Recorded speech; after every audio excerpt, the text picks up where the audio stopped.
ಶುಭೋದಯ. ಶೃಂಗೇರಿ ಸುದ್ದಿಗೆ ಸ್ವಾಗತ. ಓದುತ್ತಿರುವವರು ಮಂಗಳಗೌರಿ ಎನ್ ಮೈಸೂರು. ಶ್ರೀ ಪರಾಭವನಾಮ ಸಂವತ್ಸರ, ಉತ್ತರಾಯಣ, ವಸಂತ ಋತು, ವೈಶಾಖ ಮಾಸ, ಕೃಷ್ಣ ಪಕ್ಷ, ಪಂಚಮಿ, ಮೂಲ ನಕ್ಷತ್ರ. ದಿನಾಂಕ 6/5/2026 ಬುಧವಾರ. ಮುಖ್ಯಾಂಶಗಳು. ಬ್ರಾಹ್ಮಣ ಮಹಾಸಭಾದಿಂದ ಬೃಹತ್ ಪ್ರತಿಭಟನೆ. ಸುದ್ದಿಯ ವಿವರ. ಪ್ರತಿ ವರ್ಷ ಸಿಇಟಿ ಪರೀಕ್ಷೆಯಲ್ಲೂ ಬ್ರಾಹ್ಮಣ ವಿದ್ಯಾರ್ಥಿಗಳ ಜನಿವಾರ ತೆಗೆಸುತ್ತಿದ್ದು, ಇದನ್ನು ಬ್ರಾಹ್ಮಣ ಸಮುದಾಯ ಪ್ರಬಲವಾಗಿ ಪ್ರತಿಭಟಿಸುತ್ತಿದ್ದು, ಮುಂದಿನ ದಿನದಲ್ಲಿ ಇಂತಹ ಕೃತ್ಯ ಮರುಕಳಿಸದಂತೆ ಸರ್ಕಾರ ಸೂಕ್ತ ಮುನ್ನೆಚ್ಚರಿಕೆ ಕೈಗೊಳ್ಳಬೇಕು ಎಂದು ತಾಲೂಕು ಬ್ರಾಹ್ಮಣ ಮಹಾಸಭಾ ಅಧ್ಯಕ್ಷ ಬಿಎಲ್ ರವಿಕುಮಾರ್ ಹೇಳಿದರು. ಬ್ರಾಹ್ಮಣ ಸಂಘಟನೆ ಹಾಗೂ ವಿವಿಧ ಸಂಘಟನೆ ಸಹಕಾರದೊಂದಿಗೆ ಮಂಗಳವಾರ ಏರ್ಪಡಿಸಿದ್ದ ಸಿಇಟಿ ಪರೀಕ್ಷೆಯಲ್ಲಿ ಬ್ರಾಹ್ಮಣ ವಿದ್ಯಾರ್ಥಿಗಳ ಜನಿವಾರ ತೆಗೆಸಿದ ಪ್ರಕರಣ ಖಂಡಿಸಿ ನಡೆಸಿದ ಪ್ರತಿಭಟನಾ ಮೆರವಣಿಗೆ ನಂತರ ನಡೆದ ಸಭೆಯಲ್ಲಿ ಮಾತನಾಡಿದರು.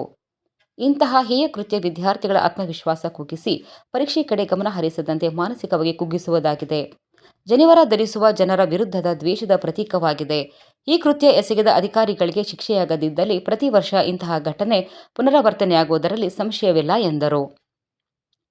ಪುರೋಹಿತ ಮತ್ತು ಅರ್ಚಕ ಪರಿಷತ್ನ ಶಂಕರ ಭಟ್ ಮಾತನಾಡಿ, ಬ್ರಾಹ್ಮಣ ಸಮುದಾಯದ ಗಂಡು ಮಕ್ಕಳಿಗೆ ಉಪನಯನ ಸಂಸ್ಕಾರದ ಮೂಲಕ ಗಾಯತ್ರಿ ದೇವಿಯ ಉಪಾಸನೆಯ ಉಪದೇಶ ನೀಡುವ ಸಂಪ್ರದಾಯ ಸನಾತನ ಧರ್ಮದ ಅವಿಭಾಜ್ಯ ಅಂಗವಾಗಿರುತ್ತದೆ. ಜನಿವಾರ ಧಾರಣೆ ಮಾಡುವ ಉಪನಯನ ಸಂಸ್ಕಾರದ ಅಂಗವಾಗಿರುತ್ತದೆ. ಜನಿವಾರದಲ್ಲಿ ಯಾವುದೇ ಲೋಹದ ಅಂಶವಿರುವುದಿಲ್ಲ. ಶುದ್ಧವಾದ ಹತ್ತಿಯ ನೂಲಿನಿಂದ ಕೂಡಿರುತ್ತದೆ.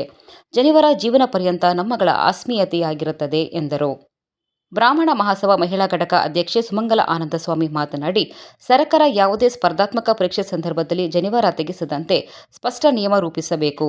ಕೃತ್ಯ ಎಸಗಿದರೆ ಅಂತಹ ವಿದ್ಯಾರ್ಥಿಗಳಿಗೆ ಸರ್ಕಾರಿ ಕೋಟಾದಲ್ಲಿ ಉಚಿತವಾಗಿ ವಿದ್ಯಾರ್ಥಿಯ ಐಚ್ಛಿಕ ವಿಷಯದಲ್ಲಿ ಶಿಕ್ಷಣಕ್ಕೆ ಅವಕಾಶ ಕಲ್ಪಿಸಬೇಕು ಎಂದರು. ಇದಕ್ಕೂ ಮೊದಲು ಪಟ್ಟಣ ಪಂಚಾಯಿತಿ ಎದುರಿನಿಂದ ಹೊರಟ ಪ್ರತಿಭಟನಾ ಮೆರವಣಿಗೆಯಲ್ಲಿ ನೂರಾರು ಮಹಿಳೆಯರು, ವಿವಿಧ ವರ್ಗದ ಜನರು ಪಾಲ್ಗೊಂಡಿದ್ದರು. ಗೌಡ ಸಾರಸ್ವತ ಬ್ರಾಹ್ಮಣ ಸಮುದಾಯ, ರಾಜಪುರಿ ಸಾರಸ್ವತ ಸಮುದಾಯ, ದೈವಜ್ಞ ಬ್ರಾಹ್ಮಣರು, ಆರ್ಯವೈಶ್ಯ ಸಮುದಾಯ, ವಿಶ್ವಕರ್ಮ ಸಮುದಾಯ ಸೇರಿದಂತೆ ಅನೇಕ ಸಮುದಾಯದವರು ಪ್ರತಿಭಟನೆಯಲ್ಲಿ ಇದ್ದರು. ತಹಸೀಲ್ದಾರ್ ಅನೂಪ್ ಸಂಜೋಗ್ರವರಿಗೆ ಮನವಿ ಪತ್ರ ಸಲ್ಲಿಸಲಾಯಿತು. ಶ್ರೀಮಠದ ಅಧಿಕಾರಿಗಳಾದ ಶಿವಶಂಕರ್ ಭಟ್, ಸತೀಶ್ ಭಟ್, ಮಂಜುನಾಥ ಭಟ್, ಆದಿತ್ಯರಾವ್, ಅರ್ಚಕ ಕೃಷ್ಣ ಭಟ್, ಪುರೋಹಿತ ಮತ್ತು ಅರ್ಚಕ ಪರಿಷತ್ನ ನಂದಕುಮಾರ್ ಭಟ್, ಮುಖಂಡರಾದ ಕೊಡತಲು ರಮೇಶ್ ಭಟ್, ತಲಗಾರು ಉಮೇಶ್, ವೆಂಕಪ್ಪಾಚಾರ್ಯ, ಜಿವಿ ಮೋಹನ್, ಮೀನಾಕ್ಷಿ ಶೆಟ್ಟಿ, ಜಯಶ್ರೀ ಗಣೇಶ್, ರಾಮಕೃಷ್ಣರಾವ್, ಶ್ರೀಧರರಾವ್, ಜಿಎಂ ಸತೀಶ್, ಮಹಾಬಲ ಭೇಡೆ, ಸೌಮ್ಯ ವಿಜಯಕುಮಾರ್, ಶ್ರೀವಿದ್ಯಾ, ಒಕ್ಕಲಿಗರ ಸಂಘದ GG Manjunath, KS Ramesh, DC Shankarappa, ನಿವೃತ್ತ ಎಎಸ್ಐ ನಾಗೇಂದ್ರ ಇತರರು ಇದ್ದರು. ಶೃಂಗೇರಿಯಲ್ಲಿ ಮಂಗಳವಾರ ಬ್ರಾಹ್ಮಣ ಸಂಘಟನೆ ಏರ್ಪಡಿಸಿದ್ದ ಪ್ರತಿಭಟನಾ ಮೆರವಣಿಗೆ ಸಂದರ್ಭದಲ್ಲಿ ಬಿರುಬಿಸಿಲಿನ ದಾಹ ತಣಿಸಲು ಕುಡಿಯುವ ನೀರಿನ ಬಾಟಲ್ ಎಲ್ಲೆಂದರಲ್ಲಿ ಬಿಸಾಡುವ ಬಾಟಲಿಯನ್ನು ಪರಿಸರ ಪ್ರೇಮಿ ನಾಗೇಶ್ ಕಾಮತ್ ಸಂಗ್ರಹಿಸಿದರು. ತಾಲೂಕು ಬ್ರಾಹ್ಮಣ ಮಹಾಸಭಾ ಮಂಗಳವಾರ ಕರೆ ನೀಡಿದ ಪ್ರತಿಭಟನೆಗೆ ಸಹಕರಿಸಿದ ಎಲ್ಲಾ ಸಮುದಾಯದವರಿಗೆ ಬ್ರಾಹ್ಮಣ ಮಹಾಸಭಾ ಅಧ್ಯಕ್ಷ ಬಿಎಲ್ ರವಿಕುಮಾರ್ ಮತ್ತು ಕಾರ್ಯದರ್ಶಿ ಮಹಾಬಲ ಭೇಡೆ ಕೃತಜ್ಞತೆ ಸಲ್ಲಿಸಿದ್ದಾರೆ.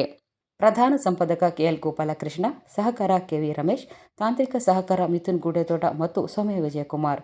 ಜಾಹೀರಾತು ಮತ್ತು ಪ್ರತಿಕ್ರಿಯೆ ನೀಡುವವರು. ಶೃಂಗೇರಿ ಸುದ್ದಿ ಕೇಳಲು ನಿಮ್ಮ ಹೆಸರು, ವಾಟ್ಸಪ್ ಸಂಖ್ಯೆಯನ್ನು 9448843831ಕ್ಕೆ ವಾಟ್ಸಪ್ ಮಾಡಿ. ವಂದನೆಗಳು.